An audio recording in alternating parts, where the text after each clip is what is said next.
گاهی وقتا سکوت یک خونه پر از صدایی هست که هنوز شنیده نشده.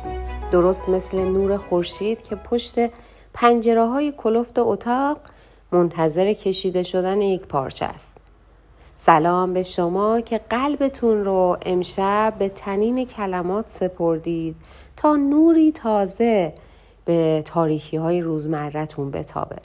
من اینجا توی کانال نظم دست همسفری به شما میدم تا از میون آشوب‌های دنیا لحظه‌ای به پناهگاه امن معنا کوچ کنیم. آرزو میکنم همین ثانیه بار سنگینی که روی دوشتون احساس میکنید کمی سبکتر بشه و یک نسیمی از جنس آرامش روی افکارتون بوزه. امروز قرار پنجره‌ای باز کنیم که هوای اون بوی آگاهی میده. خدایا بیکرانها، دست اندیشه ما رو بگیر و از پس دیوارهای بلند شک و تردید بیرون بکش. بر بیقراری‌های پنهان شبانه ما شهد آرامش و اعتماد بپاش تا یادمون نره که هیچ برگی بی اذن تو به زمین نمیفته. سفره روزی جان و تن دوستانم رو پر از برکت‌های غیرمنتظره و بی‌منت بگردون و چشماشون رو به دیدن روزنه‌های روشن در تاریک‌ترین لحظه‌ها روشن کن. قلب‌های ما رو از کینه و حسرت پاک کن و گره‌هایی که با دست خستمون بسته شده به سرانگشت تدبیر بی همتات باز کن. بذار غبار قصه ها از خونه دلمون بیرون بره و سلامتی آفتاب همیشه تابان سقف آرزوهامون باشه. دوستان عزیزم، چند دقیقه صبر میکنیم، نیت هاتون رو انجام بدین، میریم سراغ دیوان و من مثل همیشه غزل و تفسیرش رو براتون میخونم.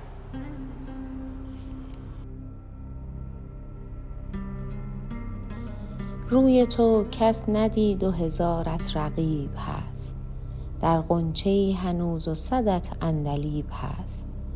گر آمدم به کوی تو چندان غریب نیست، چون من در آن دیار هزاران غریب هست. در عشق خانقاه و خرابات فرق نیست، هر جا که هست پرتو روی حبیب هست. آنجا که کار صومعه را جلوه می دهند، ناقوس دیر راهب و نام صلیب هست. عاشق که شد که یار به حالش نظر نکرد، ای خواجه درد نیست وگرنه طبیب هست. فریاد حافظ این همه آخر به هرزه نیست، هم قصه غریب و حدیثی عجیب هست. خب دوستان، حافظ توی این غزل راز تجلی حقیقت رو در بی‌نیازی میدونه و داره روایت میکنه که حقیقت رو میشه توی خلوت پیدا کرد. باید با خودتون خلوت بکنید، یک مقداری به افکارتون سر و سامون ببخشید تا بتونید خیلی از مسائل رو حل بکنید و به حقیقت پنهان پشت اونها پی ببرید.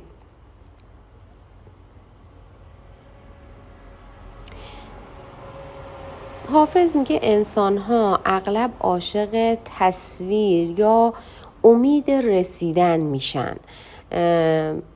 در واقع میخواد یه جورایی به ما یادآوری بکنه که قابلیت‌های درونیتون باید کشف بشه، باید اونها رو پیدا بکنید. خیلی در پس آرزوهای محال نباشید.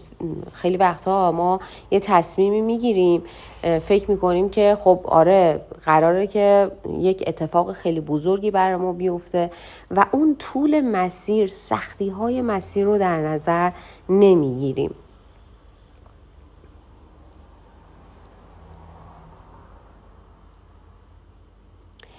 حافظ میگه احساس تنهایی و درک نشدن یک تجربه‌ای هست که همگانیه و همه این رو تجربه کردن. وقتی در مسیر رشد یا رویاهاتون احساس تنهایی میکنید، بدونید که این تنهایی نشانه اینه که شما راهتون رو درست انتخاب کردید و همه کسایی که در واقع جویندگان معنا هستن این تنهایی و این انزوا رو از سر گذروندن و نباید فکر کنید که این نقص شما هست.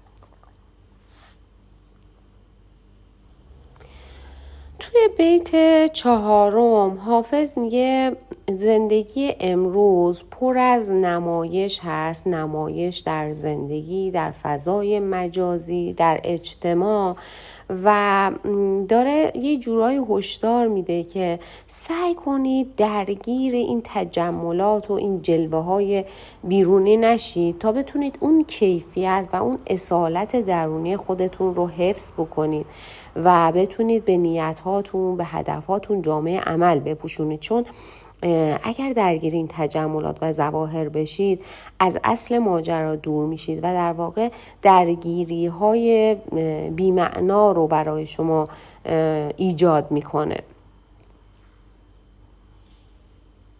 رنج‌ها و فریادهای درونی هر انسانی بی‌دلیل نیستن و دارن یک نشانه‌هایی رو به شما میدن و گاهی وقتا این دردها، این سختی‌ها باعث میشه هر فردی داستان منحصر به فرد شخصیت خودش رو داشته باشه. فقط کافیه که با آگاهی با اونها مواجه بشیم، درکشون بکنیم و از اونها بگذریم.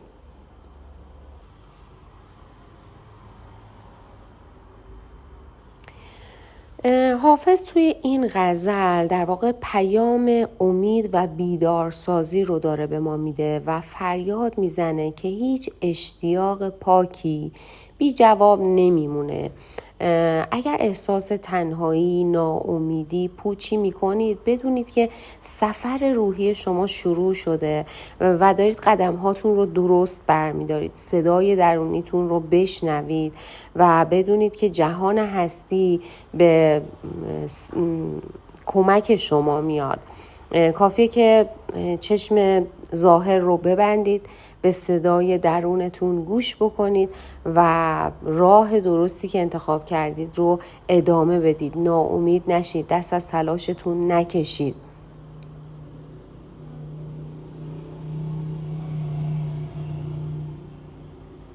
اگر این غزل سر راه شما قرار گرفته نشونه اینه که در نقطه‌ای از زندگی ایستادید که احساس میکنید تلاش هاتون دیده نمیشه یا در بین یک جمعی هستید که احساس ضعیف بودن میکنید. این فال به شما میگه که از ظاهر ناامید کننده شرایط یا کم لطفی اطرافیانتون دلگیر نشید. نیت شما نیت پاکی هست و شما یک قدرت بزرگ، پتانسیل بزرگی رو دارید برای اینکه بتونید به اهدافتون جامعه عمل بپوشونید. کلید گشایش شما توی 2 چیز هست. اول اینکه رها کردن مقایسه خودتون با دیگران، که نخواید همه چیز طبق الگوهایی که بقیه دارن پیش بره. اصلا مقایسه کردن درست نیست. شما باید خودتون رو با خود قبل ترتون مقایسه کنید، ببینید آیا پیشرفتی داشتید. اگر پیشرفت داشتید که خب همون راهو ادامه بدید. اما اگر میبینید چند وقته، 1 ماه 2 ماه، چند وقته که درجا میزنید و هیچ پیشرفتی نداشتید، بدونید که باید یک تغییراتی ایجاد بکنید.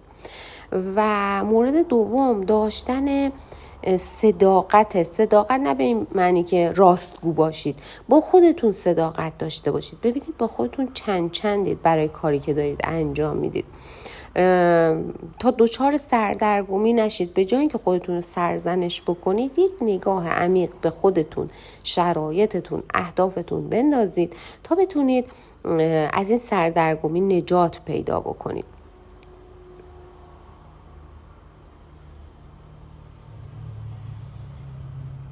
و حافظ داره میگه که اگر از درونتون احساس خستگی میکنید و یک دوره دلتنگی رو دارید میگذرونید، نگران نباشید. این دوره باید بگذره از زندگی شما. بپذیرید شرایط رو. وقتی میپذیرید همه چیز براتون شکل راحت تری میگیره و بدونید که موفقیت و آرامش در پس همین خستگی ها، دلتنگی ها و این اتفاقات هست. وقتی که به موفقیت میرسید یک آخیش بلند میگید و انگار یک کوله بار سنگینی از روی دوشاتون برداشته و اون لحظه است که با خودتون میگید این همه جنگیدن، این همه سختی کشیدن ارزشش رو داشت، چون به هدفتون رسیدید. دوستان عزیزم، این غزل هم مثل شب‌های روشن از بین شب‌ها گذشت و نوری روی پنهانی‌های دل ما انداخت. امیدوارم که زمان شنیدن این غزل یک مقداری نور امید به دلتون تابیده باشه و خوشحال میشم که نظراتتون رو بگید و کانال رو به دوستانتون معرفی بکنید. اگر احساس میکنید لحظه این ویدیو دلتون رو آروم کرده، لایک بکنید و خیلی خوشحال میشم که ویدیوها رو با دوستانتون به اشتراک بذارید. تا دیدار دیگر و غزل و رازی دیگر، جانتون پر از نور و قدمهاتون استوار. بدرود.